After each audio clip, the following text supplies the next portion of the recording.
Hey, what's up, everybody? I want to welcome you to another episode of the Dreamers Pro Daily Recap, where we give you a recap of all of the hot topics that we covered that day. You can catch them in their long format and also catch it fully streaming for free on Apple Podcasts. Anyway, you guys know, I believe it was yesterday, we did a show where Stephen A. Smith went on Shannon Sharpe's nightcap show. I think at some Super Bowl weekend event or something like that, where they discussed Ja Morant, right? We did a show on this, and they were kind of reacting to the story about Ja Morant not being traded, any team requesting a trade for him, showing any interest in him in the trade deadline. So essentially that's what they were talking about, right? But later on, Shannon Sharpe did a sit-down interview with Front Office Sports, all right? And during this interview, I guess they began to ask him about his time at ESPN. And it's important to say that when Shannon Sharpe initially joined First Take, it was a boon to the show. I mean, it was electrifying. It was fireworks. They were bringing in insane ratings, dwarfing the ratings of his previous show with at Undisputed with him at FS1 Undisputed with him and Skip Bayless. I mean, it was incredible. Some days we're getting over 900,000 viewers. It was insane. His podcast was blowing up. You know, I think the first episode that Stephen A. Smith came on Shannon Sharpe's podcast got over 1 million views. It was just, I mean, he was on top of the world, man. And then it got to the point where we even heard that ESPN was looking to give Shannon Sharpe his own show. You saw him fill in for Stephen A. Smith on a couple of days because I think they were planning on giving him his own show on the network. But then all hell broke loose with the lawsuit that came out with him, the OnlyFans model suing him for $50 million. Obviously, we had the one before that where that audio came out. I was surprised they kept him when that happened. But then the lawsuit was just the final straw that broke the camel's back. And then he put out the statement saying that he, hopefully he'll resume after the statement, this thing is resolved.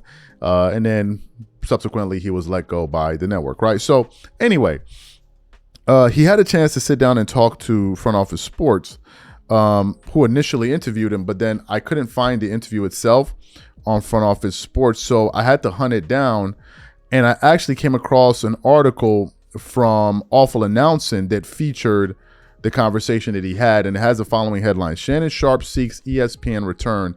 I would love to go back. And I'm like, whoa, really now? Let's continue on. Shannon Sharpe is ready to return to ESPN if the network came calling. It's been over 6 months since ESPN asked Shannon Sharpe after settling a $50 million lawsuit over alleged allegations of sexual assault. Sharpe maintained his innocence throughout the saga, but the entire episode was too much for ESPN to bear, having him on the network moving forward. Although it derailed Shannon Sharpe's national television career when he was arguably at his strongest, he has continued with his podcast empire at both Club Shay Shay and Nightcap with Chad Johnson, which both still hold strong audiences. In a recent interview with Front Office Sports, Shannon Sharpe expressed his desire to return to ESPN and First Take, citing the continued success of his YouTube channel. That's not my call. I would love to go back if they were to call. Burke Magnus, Jimmy Patero, Dave Roberts. That's their call. But obviously, I'm more than willing. I'm more than capable. They say they see what we do here on Nightcap. They see the numbers we generate, Sharpe said. Club Shay Shay is in the top 10 this weekend on YouTube. Both of our shows are normally in the top 20. Very few people can say they have a top 20 show. We normally customarily have 2 shows in the top 20 on YouTube. So clearly I still have a fan base. I still have a big following. If a reunion is in order, I'm amenable to it. Sharpe still has a loyal and large following on YouTube where his success there is unquestioned. However, with the passage of time, it may be easy to forget just how ugly the entire controversy was surrounding the sexual assault allegations against him. Not only were the allegations that eventually led to a settlement very serious, but the way Sharpe handled it with his public statements against his accuser were not a good look for ESPN. Anyway, let me give you my reaction to this. It's one thing to be on YouTube. It's another thing to be on television. And I'm talking about how it has a psychological effect on the public, right? There are a plethora of people that are on YouTube, right, that they get a lot of views. I'm not talking about myself in general, right? I'm not amongst those people, but there are a lot of people that get a lot of views on their shows. But for whatever reason, when you're on TV, it kind of gives you a higher profile. People tend to take you more seriously. You become more quotable. Things you say on TV versus things that you say on your YouTube podcast, totally different. Things that are said on TV get quoted more. They make more, they have more clips on it on the internet. That's just how it is. So Shannon Sharpe being on TV makes it makes his brand more attractive to sponsors, right? And the money that you can make on TV, especially if you have some good deals, can be a lot. And then it becomes a symbiotic relationship where your podcast and the show that you're doing on TV work together. If you remember when Shannon Sharpe was on First Take, he used to promote some of this product, I think the liquor and stuff like that, right? He used to plug it. Stephen A. Smith was promoting his podcast on ESPN at the bottom, at the ticker. He used to promote his show, which helped a lot of people go subscribe to his channel, right? That's how he would. So it was a perfect pairing. But now that he's off YouTube, he's still big. Off the TV, he's still big. He still gets a lot of views, but it's not the same impact culturally. Because people still watch TV, even though it's a dying medium, people still watch it, right? And the fact is, Shannon Sharpe was more talked about in the sports zeitgeist, culture zeitgeist, when he was on television.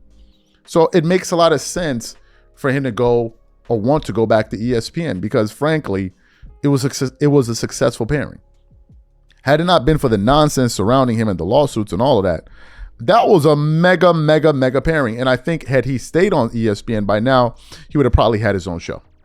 And he certainly was charismatic enough of a hard worker. He knew his stuff that I think he would have done well hosting his own show on that network. But time will tell. Maybe these people, maybe they forget. Time moves on. Time goes on. And, they just say, hey, why not give it another shot? Or they may say, you know what? No, we've been here, done this before. We're not willing to do it. But one thing I will say, if Shannon Sharpe were to go back to ESPN, it would be insane ratings because he's good. The guy is good at what he does.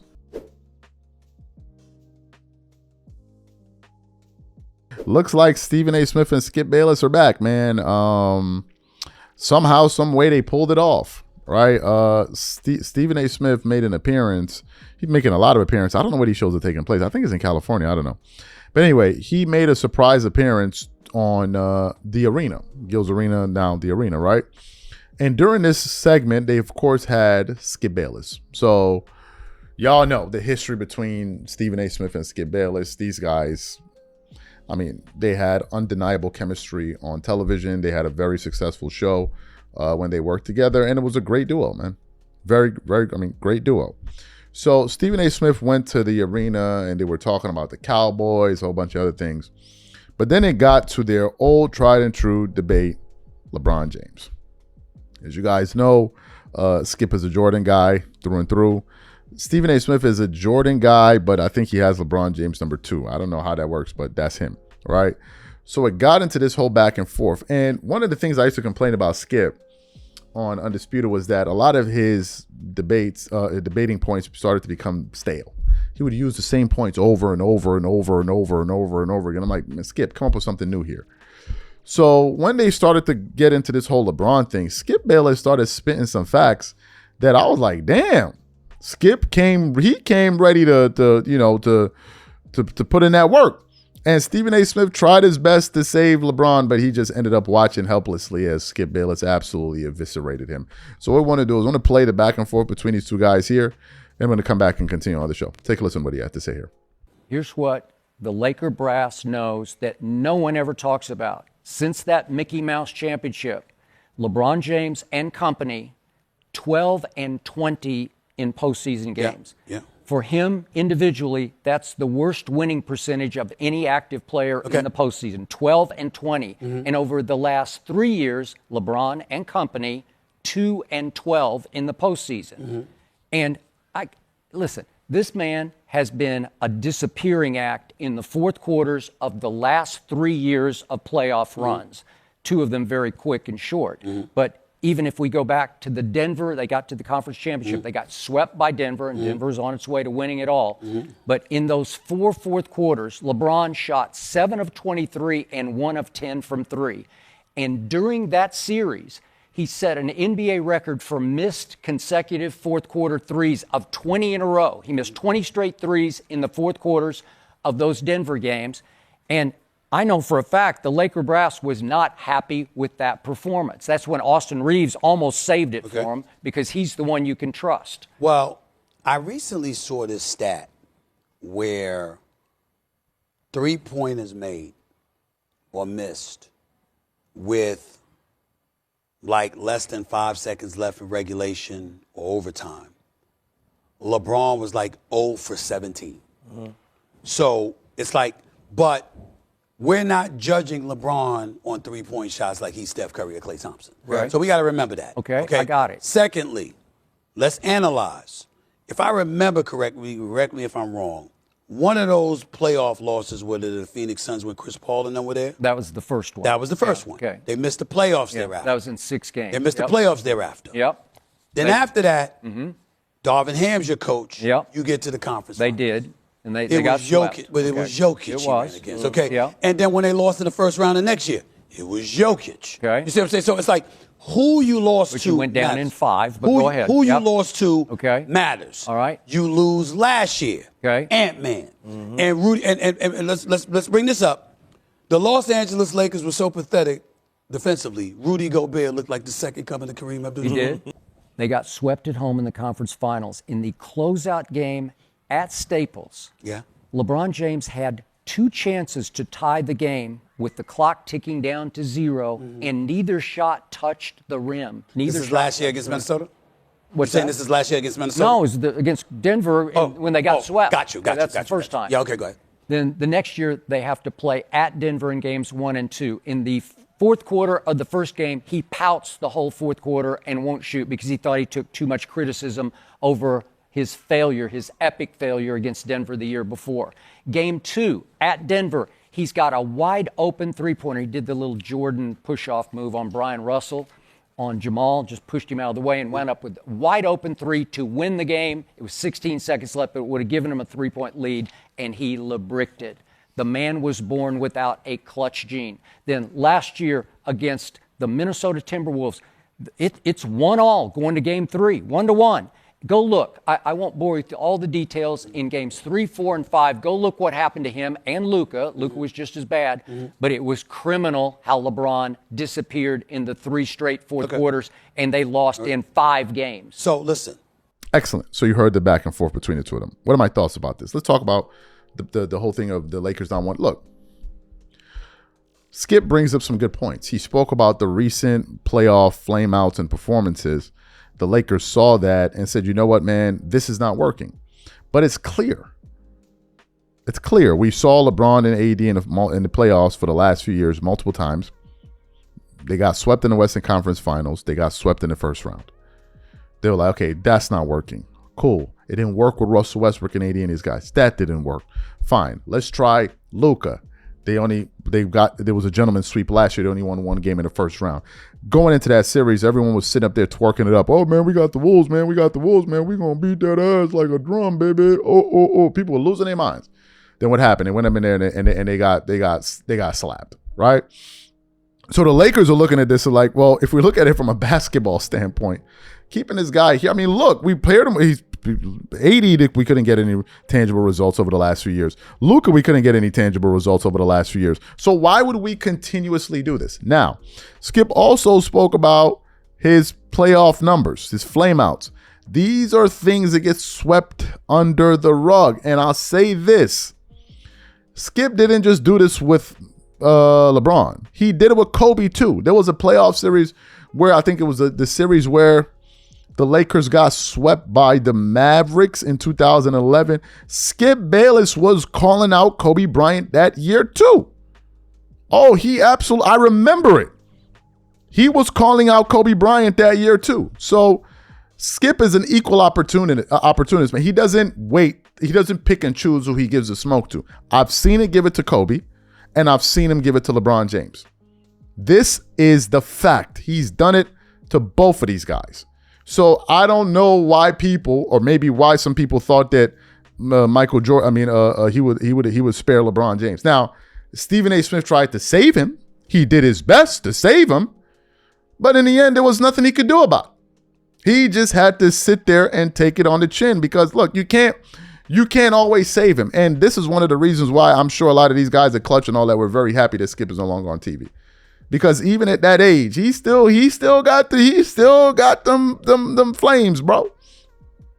You know, Skip is still ready to put it on that ass if need be. Skip is still ready. But it was good to see these guys finally reunited, man. It was a great segment. Hope maybe they'll have some more shows together. But as always, the chemistry was there, man. The chemistry was there, and it was good to see Skip Bayless and Stephen A. Smith have a reunion again.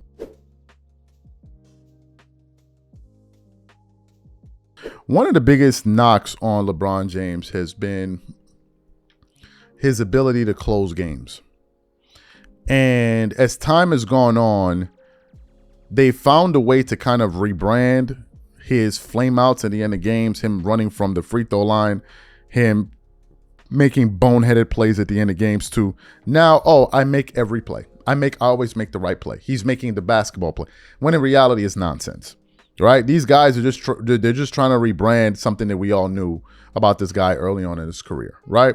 So anyway, recently Stephen A. Smith went on the arena to debate Skip Bayless. They spoke about the Cowboys, spoke about all of these other things.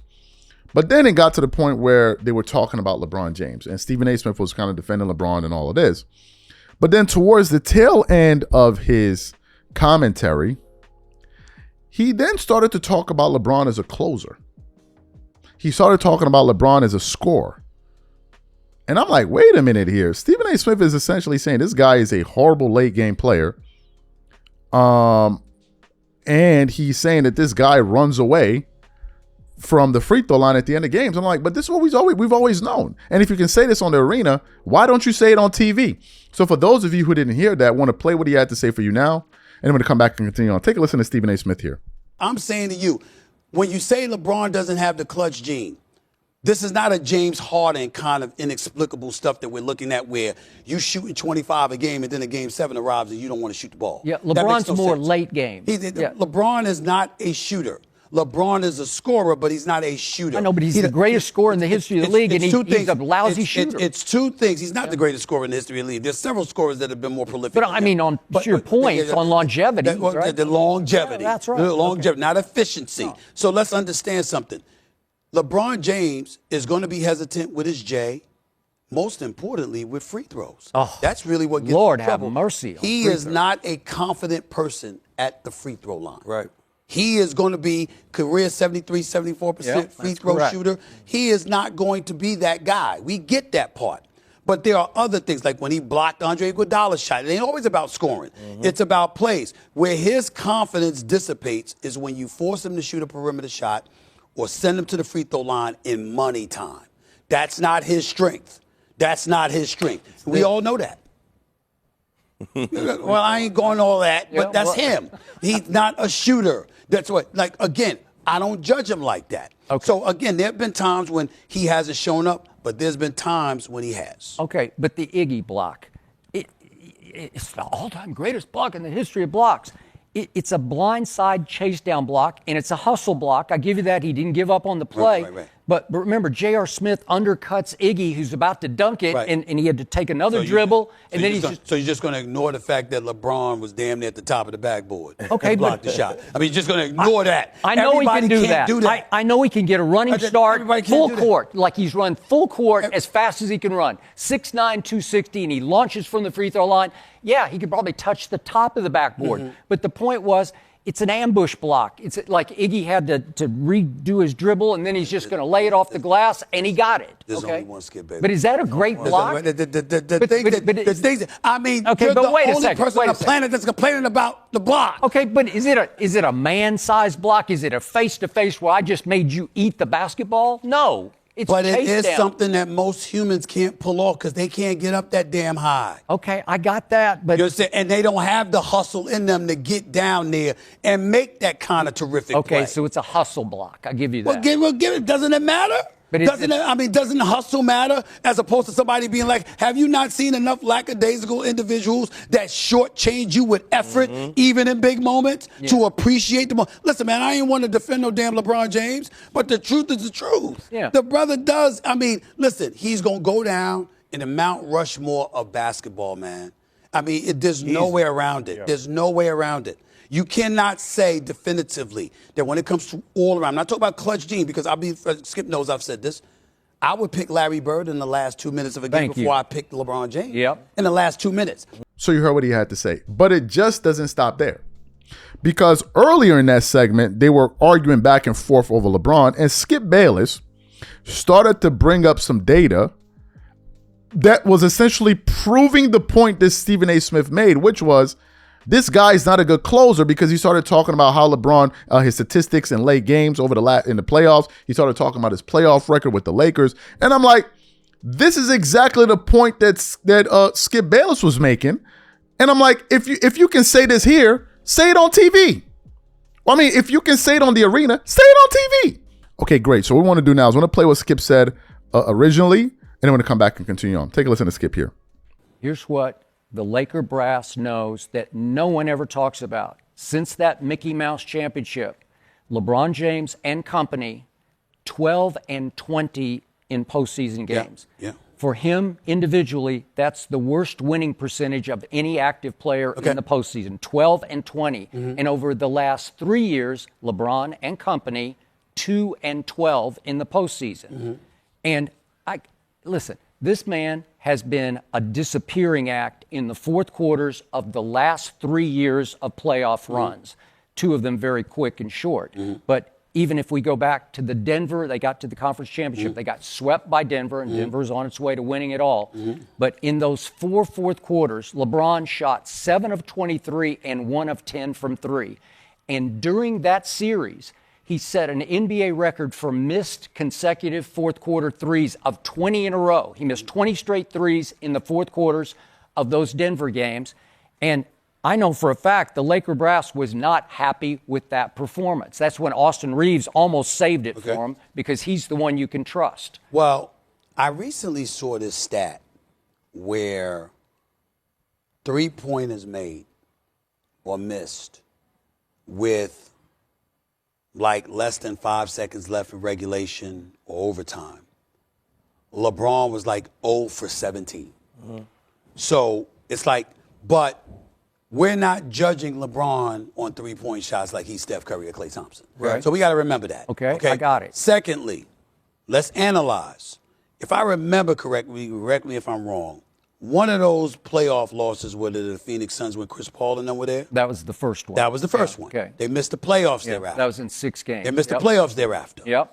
Then after that, Darvin Ham's your coach. You get to the conference. They finals. did. And they got swept. But it was Jokic. It was. Against, okay. And then when they lost in the first round of next year, it was Jokic. Okay. You see what I'm saying? So it's like who you lost Which to you went down matters. in 5, but go ahead. Who you lost to matters. All right. You lose last year. Ant-Man. And Rudy and let's bring this up. The Los Angeles Lakers were so pathetic defensively. Rudy Gobert looked like the second coming of Kareem Abdul-Jabbar. He did.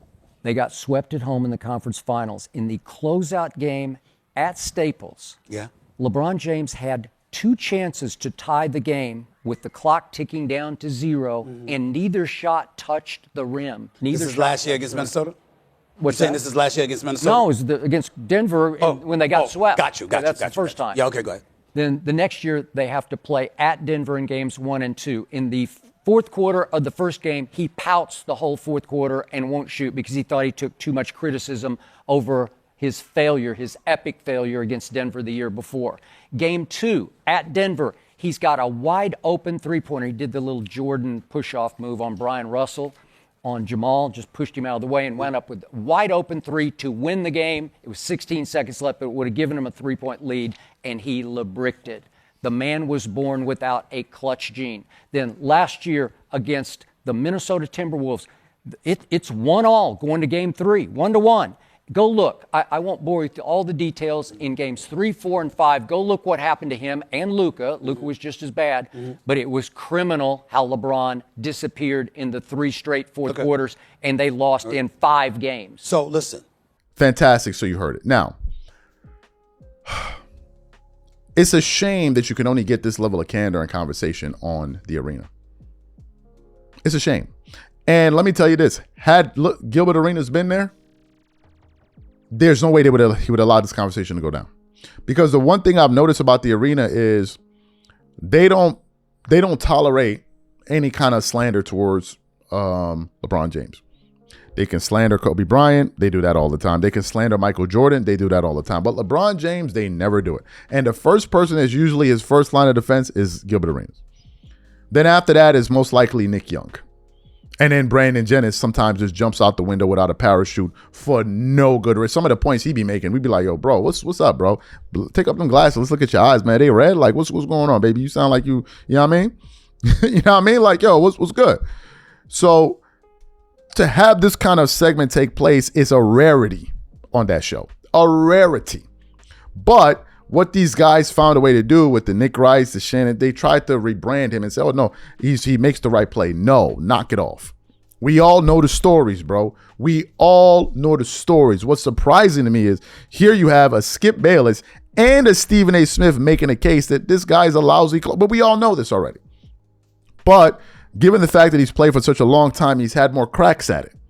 Hence the reason he's the number one leading scorer in NBA history. Not because he's the best scorer. Come on, LeBron's only scored 60 points one time in his career. Over 60 one time. One time. Kobe did it 4 times in one, 2 times in 1 week.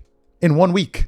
So I'm glad that this was finally said, but if I'm being honest with you, this kind of stuff should be said more on TV, because the way they curate this guy's story is, to me, is absolutely ridiculous.